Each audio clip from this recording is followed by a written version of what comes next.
வணக்கம். பணத்தாசை பிடித்த பிரேமலதா அவர்கள், அதாவது தேர்தலுக்கு தேர்தல் யார் பணம் அதிகமா கொடுக்குறாங்களோ அவங்க கூட கூட்டணி வைக்கக்கூடியவர் என்று பெயரெடுத்த பிரேமலதா அவர்களின் கணவர் ஒரு வள்ளலாக, பார்ப்போட்டும் வள்ளலாக இருக்க முடியுமா? ஒரு பார்ப்போற்றும் வள்ளலாக இருந்த கேப்டன் அவர்களின் மனைவி பணத்தாசை பிடித்தவர்கள் இருப்பாரா? இது சிம்பிள் கொஸ்டின். ஆனா இதை தெரிந்தோ தெரியாமலோ வன்மங்குக்கும் ஒரு 4 பேர், முக்கியமா பல பேர் இருக்காங்க. ஒரு 4 பேர் பணத்துக்காக தான் தேமுதிக கூட்டணி வைக்கிறாங்க, பணம் யாரும் அதிகமா கொடுக்குறாங்களோ அவங்க கூட தான் கூட்டணி வைப்பாங்கன்னு சொல்லி தற்கூரிதனமா பேசுற அரசியல் விமர்சகர்கள் என்ற போர்வையிலும் பத்திரிகையாளர் என்ற போர்வையிலும் இருக்கக்கூடிய முக்கியமா ஒரு 4 பேர்த்துக்கான கேள்வி. இதுக்கு அவனுக்கு சரியான ஆளா தான் பதில் சொல்லணும். யாருன்னு பார்த்தா தமிழா பாண்டியன், மணி, சவுக்கு சங்கர், இந்த திருச்சி சூர்யா. இந்த கேள்வி எளிமையான ஒரு கேள்வி. ஒரு வினாடி, ஒரு 5 செகண்ட் யோசித்தாவே போதும். இது தெரியும், யதார்த்தமா தெரியும் அவர் பணத்தாசை பற்றி தருவான். ஆனா இந்த பேட்டியில பார்த்தாலும் ரொம்ப தரந்தாழ்ந்து பேசக்கூடியவர்கள். இதை வைத்து நம்ம கணக்கு போட்டுக்கலாம், இவங்க 4 பேர் எவ்வளவு தரந்தாழ்ந்தவர்கள், எவ்வளவு பெரிய இழிப்பிறர்கள்னு நம்ம கால்குலேட் பண்ணிடலாம். அடுத்ததாக பாத்தீங்கன்னா தம்பி பிரபாகரன் புதிதாக கட்சியில் பொறுப்பேற்று இருந்தாலும் கடந்த 7-8 வருடமாக அரசியல் பணி ஈடுபடுத்திக் கொண்டிருக்கும் தம்பி பிரபாகரன் தமிழக அரசியல் வரலாறையோ சினிமா துறையிலையோ மிகப்பெரிய உச்சத்தை அடைந்த ஒருவருடைய பிள்ளை பாத்தீங்கன்னா சாதாரணமா இப்ப எலிமெண்டரி ஸ்கூல் இப்ப ஒரு 2 மாசத்துக்கு முன்னாடி கூட 2 மாசம் 3 மாசம் இருக்கும், இந்த பெரம்பலூர் மாவட்டத்துக்கு வந்திருந்தாரு. சாதாரணமா எலிமெண்டரி ஸ்கூல் பிள்ளைங்க கூட அவங்க கூட உட்கார்ந்து கீழே உட்கார்ந்து தலையில உட்கார்ந்து போட்டோ கொடுத்து எளிமையா நடந்து கொண்டார். பாத்தீங்களா, எவனாவது இது போன்ற ஒரு மிகப்பெரிய ஒரு விஐபியோட பசங்க இந்த மாதிரி இருக்காங்களா? அப்படி இருக்கும்போது இதெல்லாம் யோசிக்காம இந்த அவதூறு பேசும் அற்ப பதில்களுக்காக தேமுதிகவை பற்றிய சில குறிப்புகள், தேமுதிகவுடன் வீழ்ச்சி, அதன் பிளஸ் மைனஸ், வாக்கு வங்கி, இதை பற்றிய ஒரு சிறிய ஒரு விளக்கம் கொடுக்க வேண்டியிருக்கும். ஏன்னா யாரை பார்த்தாலும் தேமுதிகவோட ஓட்டு வங்கியோ அதோட செல்வாக்கியோ சரியா துல்லியமா அப்படி பேசுற மாதிரியே பேசுறாங்க. எவனுக்குமே அதை சொல்லக்கூடிய தகுதிகள் இல்லை, அதை பத்தி விமர்சனம் பண்ணக்கூடிய அருகதை எவனுக்கும் இல்லை. சரி, இது இந்த இந்த இப்ப சொன்ன 4 பேர் இருக்காங்க பாத்தீங்கன்னா, இந்த மாதிரி பல பேருக்கு தேமுதிக சமூக வலைதளங்கள்ல பகிரங்கமான ஒரு பதிலை கொடுத்துட்டு இருக்கிறாங்க. ஆனால் இதனை பெரிய புள்ளி என்று நினைத்துக் கொண்டு பெரிய அரசியல் ஞானி அப்படின்னு நினைத்துக் கொண்டிருக்கவங்களுக்கு அவர்களுடைய பாணியிலேயே, அதாவது புள்ளி விவரமா நம்ம தேமுதிகவுடைய பத்தி முழு டீட்டெயிலும் நம்ம சொல்றோம். அதற்கான வீடியோ தான் இது. இதுக்கு எவனுக்காவது தில்லு இருந்தா சரியா தவறா, இது தவறான தகவல், இது பொய்யான தகவல் நாங்க சொல்றோம் சரி, எவனாவது சொல்ல முடியுதா சொல்லலாம். அதாவது தேமுதிக ஆரம்பித்து 2006 சட்டமன்ற தேர்தலில் 8.33 வாக்கு அனைவருக்கும் தெரிந்த விஷயம். அடுத்த பாராளுமன்ற தேர்தல் 2009 10 சம்திங் இது அனைவருக்கும் தெரியும். அந்த 2011 தேமுதிக அதிமுக கூட்டணி சேர்ந்ததால் கேப்டனுடைய செல்வாக்கு, தேமுதிக செல்வாக்கு சரிந்தது அப்படின்னு சொல்றாங்க இல்லைங்களா, அவங்களுக்கான பதில் இது. அதாவது தேமுதிகவின் வாக்கு வங்கி மக்கள் செல்வாக்கும் 2011 அதிகப்படியா உயர்ந்தது. அது எப்படின்னு பார்த்தோம்னாக்க, தேமுதிக அதிமுக கூட்டணியில 41 தொகுதி வாங்கி 29 தொகுதி வெற்றி பெற்றது. ஆனால் 36 தொகுதிகள் ஜெயிச்சிருக்கணும். அது எப்படின்னு பார்த்தோம்னாக்க, தமிழகம் முழுவதும் முரசு சின்னத்தை போலவே இருக்கும் ஒரு கூடை சின்னம் அனைத்து தொகுதிக்கும் சுயேட்சைகளுக்கு கொடுக்கப்பட்டது. ஒரு தொகுதியில ஒரு 2000 ஓட்டு 3000 ஓட்டு ரீடிங்ல தேமுதிக தோல்வி அடைந்திருந்தால் அதை பார்த்தீங்கன்னா அந்த முரசு சின்னம் 7000 ஓட்டு 8000 ஓட்டு 10000 ஓட்டு வரை வாங்கியிருந்தாங்க. இதை அரசியல் புலி என்றும் புள்ளி என்றும் பெரிய ஞானி என்ற மாதிரி பேசுறதுனால சரியா கணிச்சு பார்க்கணும். அதாவது ஒரு மக்கள் செல்வாக்குங்கிறது அவங்க வெறுமனே அவங்க நின்று ஜெயிச்சதை மட்டும், அவங்களோட ஓட்டை மட்டும் கால்குலேட் பண்ணாம முழுசா சொல்லணும். அப்படி இருக்கும்பொழுது அந்த கூடை சின்னம் மட்டும் தமிழகம் முழுவதும் 234 தொகுதியிலும் ஒரு குறிப்பிட்ட 14,000 ஓட்டு வரைக்கும் வாங்கியிருந்தாங்க. இதை நீங்க இப்ப எடுத்து பார்த்தாலும் தெரியும். குறைந்தபட்சம் 2000-3000 ஓட்டு வாங்கியிருந்தாங்க. ஆவரேஜா பாத்தீங்கன்னா ஒரு 8000 முதல் 7-8000 ஓட்டு அனைத்து தொகுதியிலும் வாங்கியிருந்தாங்க. இதெல்லாம் நம்ம கால்குலேட் பண்ணி பார்த்தோம்னா தெளிவா தெரியும். சுமார் 15% ஓட்டு வந்து அந்த 2011 சட்டமன்ற தேர்தலில் தேமுதிக வந்து பெற்றது. அப்ப இந்த 2008, 2006, 2009 காட்டிலும் 2011 வந்து மிகப்பெரிய ஒரு ஆதரவு கேப்டன் அவர்களுக்கு இருந்தது, தேமுதிக இருந்தது. இதுதான் உண்மையான அந்த 2011 தேர்தலின் நிலவரம். அதுக்கு அடுத்தபடியா 2014 வருவோம். 2014 வாக்கு வங்கி சரிந்தது. அதற்கான காரணங்கள் என்னன்னு பார்த்தோம்னாக்க, முதலில் வந்து பாமக வந்து தேமுதிக ஒதுக்கப்பட்ட 14 தொகுதியிலும் ஒரு ஓட்டு கூட பாமக போடல. அதுக்கு காரணம் அனைவருக்கும் தெரிந்த விஷயம்தான். அதாவது கேப்டன் அவர்களை பேசிய முதல் அரசியல் பேச்சு முருகதாஸ் அவர்கள் திருமணத்தில் பேசினாரு, அன்புமணியை விமர்சனம் பண்ணி பேசினாரு. அதுக்கு அடுத்தபடியா பாத்தீங்கன்னாக்க பாமகவினர் வந்து கேப்டன் ரசிகர் மன்றத்தினோட கொடி கம்பத்தை வெட்டி சாய்ச்சாங்க, வன்முறையில இறங்கினாங்க. இங்க 2 கம்பம் வந்து கேப்டன் ரசிகர்கள் கம்பம் விழுந்தாங்க, 4 கம்பம் பாமக கம்பம் விழுந்தது. அது மட்டுமல்லாமல் விருதாச்சலத்தில் வந்து பாமக கோட்டை என்று சொல்லப்பட்ட ஒரு கோட்டையில் வந்து ஓட்டையை போட்டு கொடியை நாட்டினார் கேப்டன் அவர்கள் 2006 சட்டமன்ற தேர்தலில். அப்படி இருக்கும் பொழுது இந்த வன்மத்தோடு அந்த துரோகம் செய்தது பாமக. தேமுதிக என்ற 14 தொகுதியிலும் ஓட்டு போடல, ஒரு ஓட்டு கூடும். அதே மாதிரி பாத்தீங்கன்னா அடுத்து மீதி இருக்க கட்சி மதிமுக 7 தொகுதி, பாஜக 8 தொகுதி.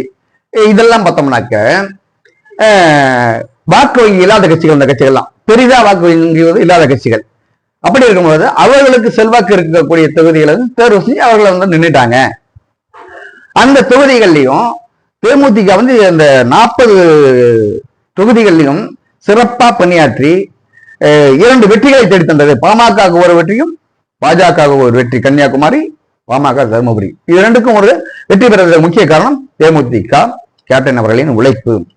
அப்படி இருக்கும் பொழுது கூட்டணி இருந்த வாக்கு வங்கி இல்லாத கட்சிகள், அதே போல ஒரு துரோகம் செய்த ஒரு கட்சி, இந்த இடத்துல வந்து அந்த கூட்டணி மொத்தமா வாங்கினதுல பெரும்பாலான ஓட்டுகள் சுமார் 8%, 9% ஓட்டுகள் வந்து தேமுதிகவின் ஓட்டு தான். இதுதான் அந்த உண்மையான நிலவரம். அதாவது போட்டியிட்ட தொகுதியில கணக்கு பண்ணி பார்த்தோம்னா 5.19 ஓட்டு வாங்கியிருந்தாங்க 2014 தேமுதிக. ஆனா சராசரியா இந்த நடந்த சிக்கல்களெல்லாம் ஆய்வு பண்ணி பார்க்கும் பொழுது இது 8% ஓட்டு, 8 முதல் 9% ஓட்டு வந்து அந்த தேர்தலில் வந்து தேமுதிக வாங்கியது. சரி, அந்த 12, 13, 14, 15 என்ற வாங்கின 2011 வாங்கின தேமுதிக ஏன் அந்த 4-5% குறைந்தது என்றால், தேமுதிகவின் அடிப்படை கட்டமைப்பு, அதாவது தேமுதிக வந்து ஆரம்பித்த காலம் மட்டுமல்லாமல் அதற்கு முன்னால் மந்தமாக இருந்த காலத்திலிருந்து அதிகமாக ரசிகர் கேப்டனுக்கு ரசிகராக இருந்தவர்கள் யாருனாக்க குறிப்பாக ஒரு 3 பேர்த்த சொல்லலாம். வன்னியர்கள், தாழ்த்தப்பட்ட மக்கள், சிறுபான்மையர். இவர்கள் தான் வந்து கேப்டனுடைய ரசிகர் மன்றங்கள் அதிகமாக வச்சிருந்தாங்க. அதாவது 2004 வந்து தேமுதிக அதாவது ரசிகர் மன்றமாக இருக்கும் பொழுது அனைத்து தொகுதிகளிலும் வந்து சர்வே பண்ணணும். என்ன சர்வேனாக்க, எத்தனை ரசிகர் மன்றங்கள் இருக்கு, எத்தனை வந்து செயல்பாட்டுல இருக்கு, அதுல இருக்க நிர்வாகி எத்தனை பேர் வந்து மாற்று கட்சியில இருக்காங்க அப்படிங்கிற சர்வே பண்ணணும். அப்படி சர்வே பண்ணும் பொழுது நான் பாத்தீங்கன்னா ஒரு 60 தொகுதி, 60 ஊராட்சி அடங்கிய ஒரு சட்டமன்ற தொகுதியில வந்து நான் ஒரு 40 ஊராட்சிகள், அதாவது ஒரு 38 ஊராட்சிகள் இருக்கக்கூடிய ஒரு ஒன்றியத்துல வந்து நான் சர்வே பண்ண நேரடியா. அந்த நேரடியா நான் வந்து சந்தித்த அனுபவத்துல தான் இதை சொல்றோம். அப்படி இருக்கும் பொழுது அந்த கேப்டனின் ரசிகர்களா இருந்தவர்களில் 60% பேர் இந்த பட்டியலின மக்கள், வன்னிய சமூகத்து மக்கள், இந்த சிறுபான்மையர். இதுதான் அவருக்கு மிகப்பெரிய பலம். அப்படி இருக்கும்போது கேப்டன் அவர் வந்து நடிகரா இருக்கும்போது ஒரு தலைவராக கருதப்பட்டார், தலைவராகவே செயல்பட்டார், தலைவராகவே வாழ்ந்தார். எப்படின்னாக்க அவரு சாப்பாடு போட்டது மட்டும் இல்ல, சமத்துவம், சமூக நீதி தலைவனாக வாழ்ந்தார். சமத்துவம் அவரோட ஏற்கனவே ஒரு வீடியோ சொல்லியிருப்போம். ஒரு ஈட்டிங்கிற படத்துல ஷூட்டிங்ல வந்து ஒரு ஸ்டன் மாஸ்டர் இறந்துடுறாரு. அதுக்கு பின்னால் டூப்பு படமே கேப்டன் நடித்தார். காரணம் என்னன்னாக்க அது ரொம்ப கிரிட்டிக்கலான ஸ்டேஜா இருந்தாலும் கேப்டனா தான் நேரடியாக, ஏன்னா அவங்களுக்கும் குடும்பம் இருக்கு அப்படின்னு. அதுதான் உயிர். அவங்களையும் மற்றவங்களையும் மதிக்கக்கூடியவர் சராசரியா. அதே போல பாத்தீங்கன்னா ஒரு ஷூட்டிங் முடிச்சுட்டு போகும்போது எல்லாம் படுத்திருப்பாங்க ஒரு பெட்டில். அவர் யாரும் டிஸ்டர்ப் பண்ணா ஒரு ஓரமா படுத்துக்குவாரு. அவர்களும் மனிதர்கள் தான். அப்படி சமத்துவம் சமூக நீதி பேசும் அரசியல் கட்சிகள் மத்தியில் சமூக நீதி தலைவராக வாழ்ந்து வந்த கேப்டன் அவர்களை வந்து இந்த கீழ்த்தட்டு சமூக மக்கள் தான் தலைவராக ஏற்றுக்கொண்டு கொண்டாடினார்கள். அப்படி இருக்கும் பொழுது சாப்பாடு போட்டாலும் சொல்றேன் கேப்டன், சாப்பாட்டுக்கு வரி போடுற கட்சி வந்து பாஜக. அதே போல ஏழை எளிய மாணவர்கள் படிப்பு உதவி செய்தார் கேப்டன் அவர்கள் நடிகராக இருக்கும் பொழுது. ஆனால் இந்த பாஜக வந்து கிராமப்புற மாணவர்கள் எல்லாம் வந்து 12வது முடிச்சு நீட் கோச்சிங் சென்டர்ல 4-5 லட்சம் செலவு பண்ணி படிச்சால் மட்டும்தான் அவங்க வந்து டாக்டர் ஆக முடியும் அப்படிங்கிற மாதிரி ஒரு கொண்டு வந்து அவர்களோட கனவில் மண்ணலி போட்டது. அப்படி பார்க்கும் பொழுது அதே மாதிரி கொள்கை தலைவராக அண்ணன் பெரியாரை ஏற்றுக்கொண்டார் நம்ம கேப்டன் அவர்கள். அவரோட ஆரம்பத்தில் அவர் நம்ம மாநாட்டிலே பார்த்தீங்கன்னா 4 போட்டோவும் தான் போட்டுருவாங்க. எம்ஜிஆர், அண்ணா, காமராஜர். இதுல வந்து பாத்தீங்கன்னாக்க கட்சியும் திராவிட கட்சி. அப்படி இருக்கும் பொழுது அதாவது நம்ம கட்சியோட பேர்ல இருந்து அவர்கள் கொள்கை தலைவரை ஏற்றுக்கொண்ட தலைவர்கள் இருந்து அந்த கீழ்மட்ட தொண்டர்கள், அதாவது ஏழ்மையானவர்கள் இருக்காங்க பாத்தீங்கன்னா, இவங்களுக்கு எல்லாம் எதிரான கட்சி பாஜக. அவர்கள் அதுக்கு முன்னால ஆட்சி செய்த மாநிலங்கள், குஜராத் போன்ற மாநிலங்கள்ல வந்து அங்க நடக்கிற விஷயங்கள் வந்து ஓரளவுக்கு தெரியும். அந்த காரணம் என்ன பண்ணானாக்க இந்த தேமுதிக வந்து சுறுசுறுப்பா வந்து ஒரு உற்சாகமா வேலை செய்யல. 2014 பாராளுமன்ற தேர்தல்ல ஓட்டு போட்டாங்க. அவங்க வந்து அவனை தன்னை கடமையை செய்யற மாதிரி தான் செஞ்சாங்க தவிர அந்த 2006, 2009, 2018 போன்ற 3 தேர்தலையும் ரொம்ப ஆக்ரோஷமா உழைத்தது போல அந்த தேர்தலை உழைக்கவில்லை. இதுதான் அந்த வாக்கு சதவீதம் குறைந்ததுக்கான காரணம். அதாவது கொள்கைக்கு நேர் எதிர்கொள்கையுள்ள பாஜகவுடனான கூட்டணி, தாழ்த்தப்பட்ட மக்கள், சிறுபான்மையோர், இவங்கெல்லாம் வந்து கீழ்த்தட்டு மக்கள், ஏழ்மையானவர்கள் எல்லாம் வெறுக்கக்கூடிய கட்சி அந்த பாஜகவுடனான கூட்டணி தான் அந்த இடத்துல வந்து முதல் வாக்கு வங்கி சரிந்தது. சரி, அதுக்கு அடுத்த கட்ட 2016. அந்த 2016 தேர்தலில் வாக்கு வங்கி குறைந்ததுக்கு முக்கிய காரணம், அதாவது உளுந்தூர்பேட்டை தொகுதியில வந்து கேப்டன் அவர்கள் நின்றார். அங்க குறைந்ததுக்கு கேப்டன் தோல்வி அடைந்ததுக்கு முக்கியமான காரணம் என்னன்னாக்க அனைத்து ஜாதி சங்கமும் ஒண்ணு சேர்ந்து திருமண மண்டபம், சமுதாய கூடம், அது மாதிரிலாம் ஒண்ணு சேர்ந்து இந்த இடத்துல கேப்டன் அவர்களுக்கு உடல்நலம் சரியில்லை, இவங்க வந்து வெற்றி பெற்றால் இவங்க நாளைக்கு வந்து கூட இருக்கவங்களாம் வேற மாதிரி பண்ணிடுவாங்க அப்படின்னு போய் தனித்தனியா வந்து பேசி மீட்டிங் மட்டும் கூட்டம் போயிட்டு கேப்டன் அவர்களை வீட்டினார்கள். அனைத்து கட்சிகளும் ஒண்ணு சேர்ந்தாங்க. இதுல அனைத்து சமூகத்தினையும் ஒன்று திரட்டினார்கள் கேப்டனை வீழ்த்துவதற்கு. அதே போல இந்த மக்கள் நல கூட்டணியானது கேப்டனால் உருவாக்கப்பட்ட கூட்டணி அல்ல. அந்த மக்கள் நல கூட்டணி உருவாக்கிய பிறகு தலைமையேற்க கேப்டனை அழைத்தார்கள். அந்த சூழ்நிலையில் வந்து கேப்டனுக்கு உடல் நலம் 2016 ஒரு 50-60% வந்து பாதிக்கப்பட்டிருந்தார். அந்த நேரத்தில் வந்து திமுக கூட்டணி சேர்ந்திருந்தால் தேமுதிக பலமாக இருந்திருக்கும் என்பது 100க்கு 100 உண்மையான விஷயம். அந்த தேமுதிக ஒரு சர்க்கிள் ஏற்பட்டதுக்கு காரணமும் இந்த கூட்டணி தான். அதே போல திமுகவுக்கும் பெரிய அடி இந்த கூட்டணியினால 2வது முறையாக அதிமுக வென்று ஆட்சிக்கு வந்தது. இதுல வந்து கேப்டன் வந்து ஆக்டிவா இருந்து இவர் ஒரு கூட்டணி, இந்த கூட்டணியை அவர் கட்டமைத்து உருவாக்கி இருந்திருந்தால் நிலைமையை வேறு. கண்டிப்பாக 2016 சட்டமன்றத்தில் தொங்கு சட்டசபை அமைந்திருக்கும். இது 100க்கு 100 உண்மையான விஷயம், உறுதியான விஷயம். ஏன்னா கேப்டனுடைய ஆளுமைகளை வந்து நம்ம ஆரம்ப காலகட்டத்தில இருந்தே பார்த்துக்கணும். சினிமா துறையில போராடி உள்ள வந்து அந்த சினிமா நடிகர் சங்கத்துக்கு தலைவராக இருந்தார். தலைவராக இருந்தது மட்டும் கூட எந்த தலைவரும் செய்ய முடியாத விஷயத்தான் அவர் செஞ்சார். இது நமக்கு தெரிஞ்ச விஷயம் தான். அப்படி இருக்கும்போது அவர் ஆளுமை, உடல் நலம் ஆரோக்கியமா இருந்து அவரா ஒரு கூட்டணியை உருவாக்கி சரியாக வடிவமைத்து பிரச்சார யுக்திகளை அவரே வந்து கையாண்டு களத்துல இறங்கி விளையாண்டு இருந்தாங்கனாக்க அன்றைய தேர்தல் நிலை வேற மாதிரி இருந்திருக்கும். அது ஒரு காரணம், முக்கியமான காரணம் அதுதான். அதுக்கு அடுத்தபட்டமா பார்க்க போனாக்க இந்த மக்கள் நல கூட்டணியில் இருந்த கட்சிகள்லயே எல்லாமே வந்து வாக்கு வங்கிகள் குறைவான உள்ள கட்சி. அதில் வந்து சுமாரான ஒரு வாக்கு வங்கி உள்ள கட்சினாக்க விடுதலை சிறுத்தைகள் கட்சி எடுத்துக்கலாம். அந்த விடுதலை சிறுத்தை கட்சிகள் வந்து தேமுதிக அடுத்தபடியா விடுதலை சிறுத்தை கட்சி இதனோட கை ஓங்கி இருந்தது.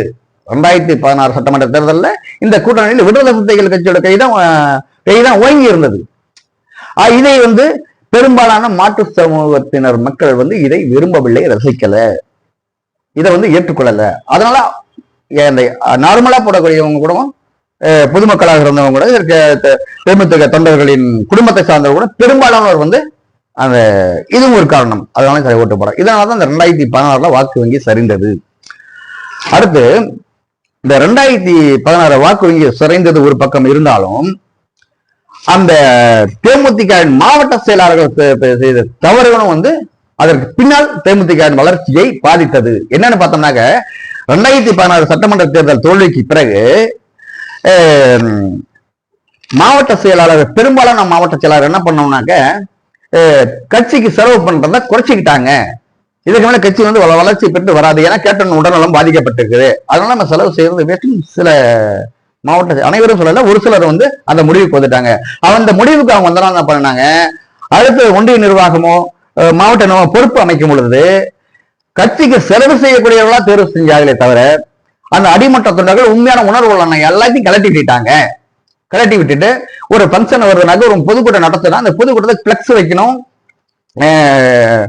செலவு பண்ணணும், செட்டு கட்டணும், பெரிய லெவல்ல பண்ணணும், அதை வந்து கிராண்டா பண்ணணும். அதுக்காக வந்து பணம் தேவை. நம்ம வந்து மாவட்ட செயலாளருக்கு செய்யறதுக்கு வந்து அவ்வளவு விருப்பம் குறைந்து விட்டது. இதனால் வந்து பணப்பழக்கம் அதிகமாக உள்ளவர்கள் யாரு பொறுப்பு போயிட்டா அவங்க தூக்கி கொடுத்துட்றாங்க. இந்த பணப்பழக்கம் அதிகம் இருந்ததுனால பொறுப்பு வாங்கிட்டு வந்தவங்க யாருமே அடிமட்ட தொண்டர்களை மதிக்கவில்லை, அவர்களிடம் தொடர்பு கொள்ளவில்லை.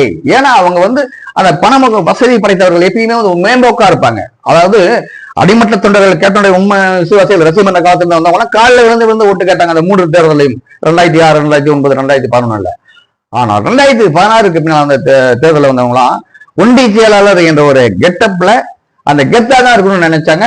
அந்த குடியை கட்டிட்டு அந்த வேட்டியை கட்டிட்டு ஒரு பொறுப்பை அனுபவிக்கணும்னு நினைச்சாங்க தவிர அந்த கட்சி வளர்ச்சியை பற்றி அந்த ஒன்றிய நிர்வாகம், அதாவது பணத்தை வைத்து செலவு செய்யக்கூடிய தேர்வு செய்யப்பட்டவர்கள் வந்து சரியான வேலை செய்யல. மாவட்ட சொல்ற வேலை செஞ்சாங்க. அதையும் எப்படி செஞ்சாங்கன்னா அடிமட்ட தொண்டர், அதாவது ஒரு ஊராட்சி அமைக்கணும், கிளை அமைக்கணும்னாக்க யாரும் ஊராட்சிக்கு ஒரு கிளைக்கே சென்று வந்து பொறுப்பு போடல. பழைய லிஸ்ட் அப்படியே எடுப்பாங்க, அப்படியே நோட்டை போட்டு எழுதுவாங்க, எழுதி அப்படியே மாவட்டத்தை கொடுப்பாங்க. அது மாவட்டம் கண்டுக்க மாட்டாரு.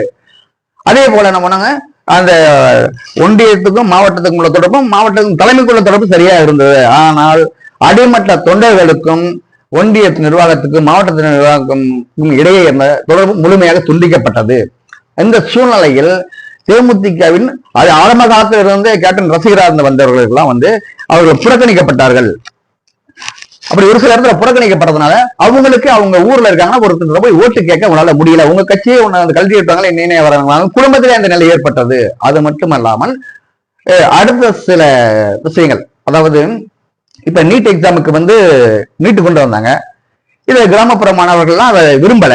அது நீட்டுக்கு தேமுதிக வந்து ஒரு ஆதரவான நிலை, நடுநிலையான நிலை அந்த மாதிரி எடுக்கும் பொழுது இது வந்து அந்த குடும்பத்தையே தேமுதிகவினர், எனக்கு தேமுதிக கீழ்மட்டத்தில் இருக்கேன், அவங்க யாரும் இந்த விருப்பம் இல்லை, பிடிக்கல.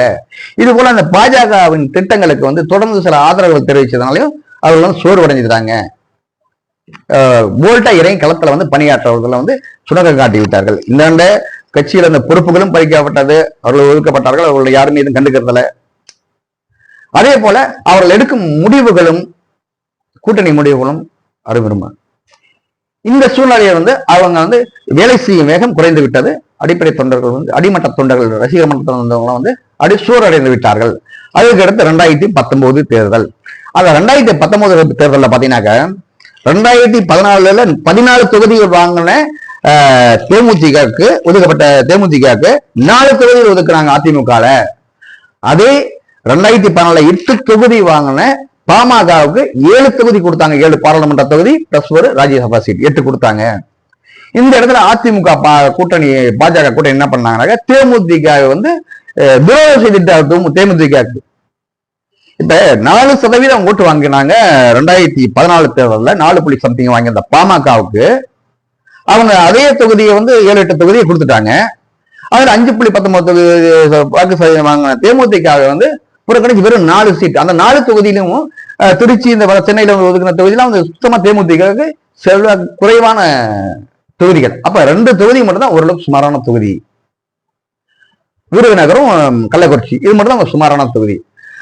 அந்த கூட்டணியில் வந்து சீட்டு ஒதுக்குறதுல அந்த குழப்பம் பண்ணது மட்டுமல்லாம பெரும்பாலும் வந்து தேமுதிக தொகுதிகளை வந்து அதிமுகவை சரியான முறையில் வேலை செய்யல. அது மட்டும் இல்லாமல் பாமகவினரும் வந்து இந்த தேர்தலிலும் வந்து தேமுதிகவுக்கு சரியான முறையில் வேலை செய்யல 2019. அதே மாதிரி தேமுதிக பாத்தீங்கன்னா செல்வாக்கு கூடிய அந்த விழுப்புரமா இருக்கட்டும், கள்ளக்குறிச்சி, சேலம், தர்மபுரி, இந்த நாமக்கல் மாதிரி தொகுதியெல்லாம் பாத்தீங்கன்னாக்க, விருதுநகர் அந்த மாதிரி தொகுதியெல்லாம் பாத்தீங்கன்னாக்க தேமுதிக வந்து எல்லாம் ஓட்டு செஞ்சாங்க. அவங்களோட ஓட்டு வந்து அங்க வந்து சாலிடா போனது.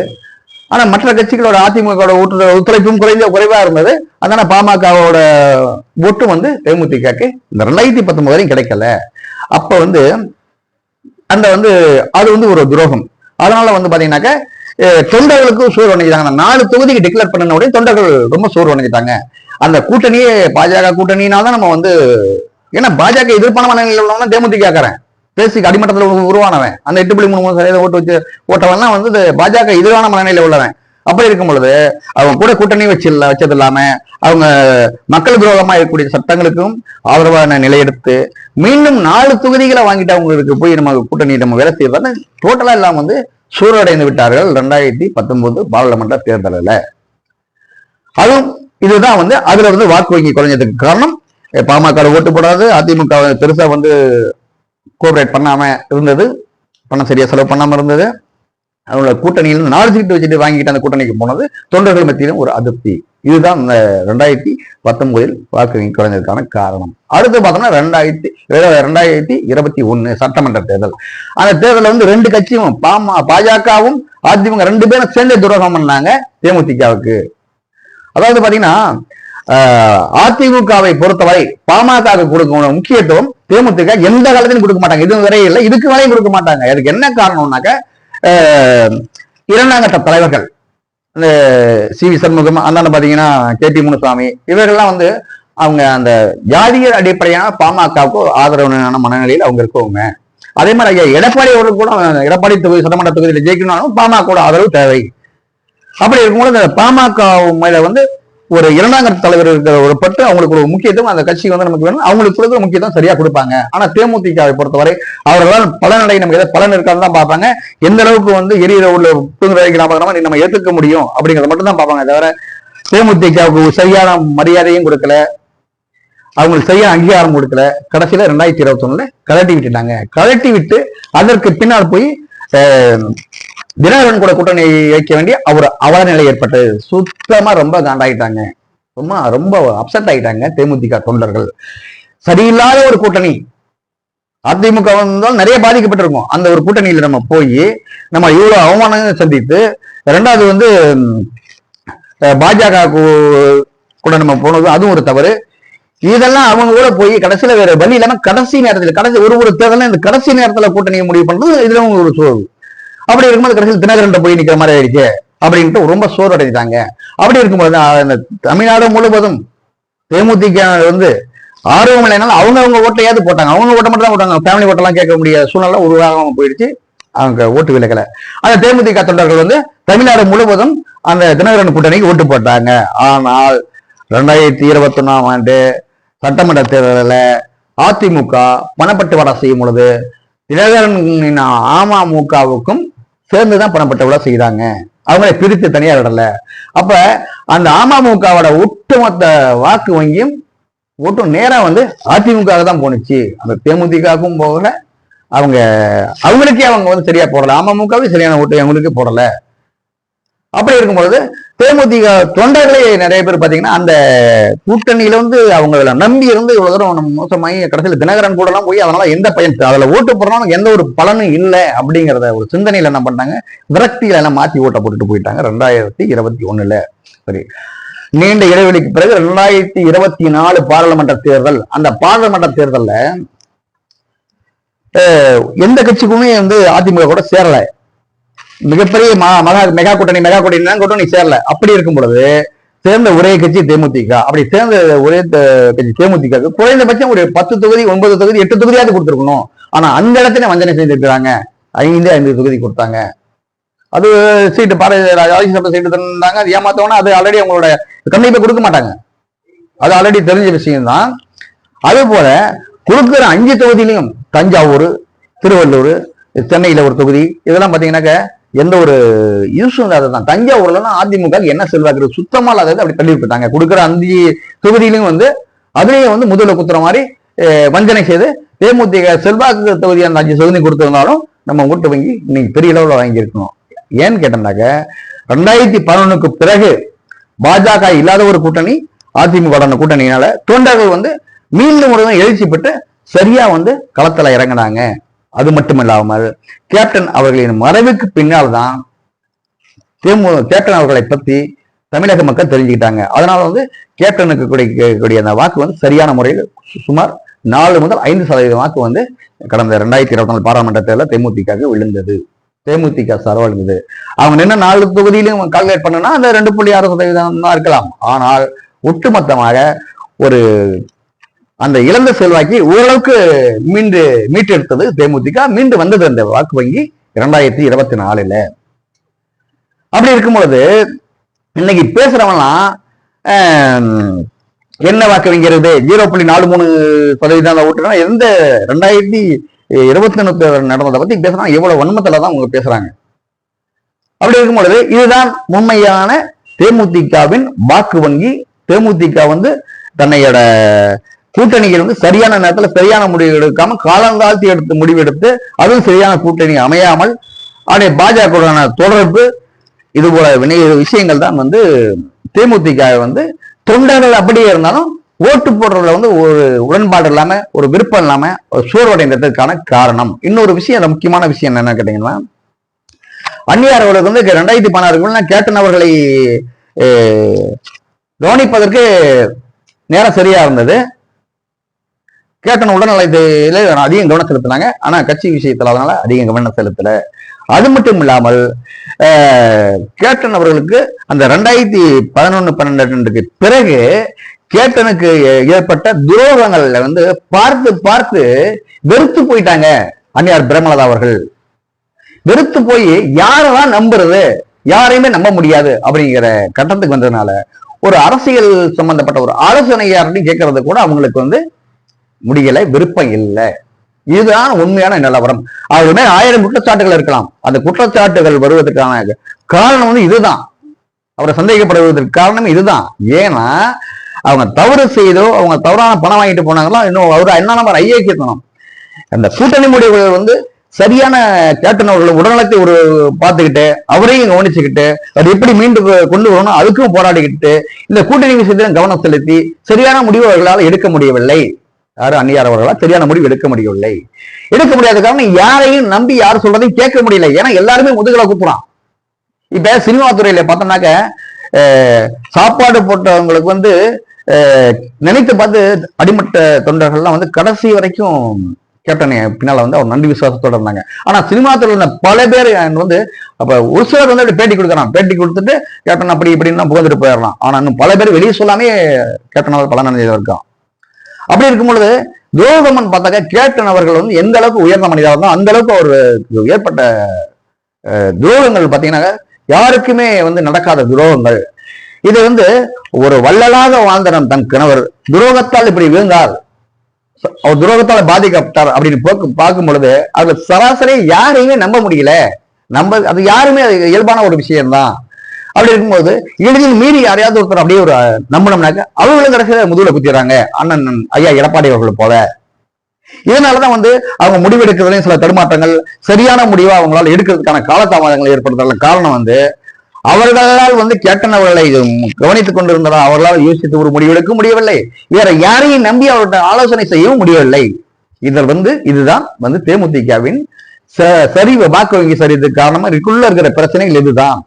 இன்னைக்கு வந்து அந்நியாருக்கு இருக்கிற ஒரே வழி, உண்மையான வழி என்னன்னாக்க இந்த 8.33% ஓட்டு வாங்கி ஓட்டு போட்டு அன்னைக்கு மாநாட்டில் மிகப்பெரிய ஒரு கூட்டத்தை காட்டி கேப்டன் மறைவுக்கு வந்து கத்தி கதறி உலகத்தின் கண்களை திருப்பி பார்க்க வைத்து கேப்டன்னா யாருன்னு தெரியாதவங்களா சிந்திக்க வைத்த தொண்டர்கள் இருக்காங்க இல்லைங்களா, அடிமட்ட தொண்டர்கள், ரசிகர் மன்றத்திலிருந்து வந்த தொண்டர்கள், வெறுத்து ஒதுக்கப்பட்ட தொண்டர்கள், வேற வழி இல்லாமல் வந்து வெளி சொல்ல முடியாமல் வந்து அமைதியா இருக்க தொண்டர்கள், புறக்கணிக்கப்பட்ட தொண்டர்கள், அவர்களை தட்டி எழுப்பினாலே வேலை முடிஞ்சிருச்சு.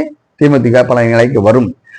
இதுல இன்னொரு விஷயம் மைனஸ் என்னன்னு பார்த்தோம்னாக்க தேமுதிக தலைமை கழகத்துக்கு ஒரு மாவட்ட செயலாளர் சரியில்லைன்ற மாதிரி ஒரு குற்றச்சாட்டு சொல்ல போனோம்னாக்க நாம் பழைய ஆளுன்னு சொன்னாவே ஒரு சில நிர்வாகிகள் தலைமையில ஒரு சில நிர்வாகிகள் இந்த பழைய கதைலாம் அங்க பேசிட்டு வராத வெளியே போன்றாங்க. பழைய கதை வந்து அடிப்படை கட்டமைப்பு உருவாக்க கட்டமைப்பு உருவாக்க காரணமாக இருந்த ரசிகர்கள் வந்து நான் பழைய ஆளுன்னு சொல்லிட்டு போனாக்க அவனுக்கு மரியாதை இல்லை.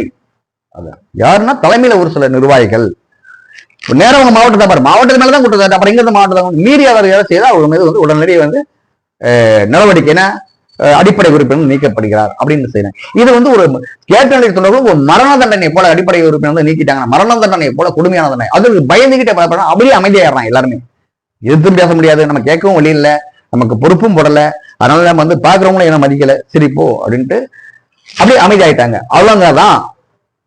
அன்னைக்கு வந்து இன்னைக்கு கேப்டன் வந்து கடவுளாக போற்றப்படுகிறார். அவர் மறைவுக்கு பிறகுதான் அவர் மிகப்பெரிய அளவுல வந்து பேசப்படுகிறார்னாக்க அதுக்கு அந்த கேப்டனின் ரசிகர் மன்றமான தொண்டர்கள் வந்து குனிந்து அந்த கதையை கதைகள் தான். அவர்கள் எல்லாமே ஓட்டு போட்டாங்க, நீ வேற லெவலா இருக்கும். ஆனா அவர்கள் ஓட்டு ஏன் போடல அப்படிங்கறத வந்து இந்த அரசியல் விமர்சனங்கள் என்று சொல்ல போனா யாருமே யோசிக்கிறது.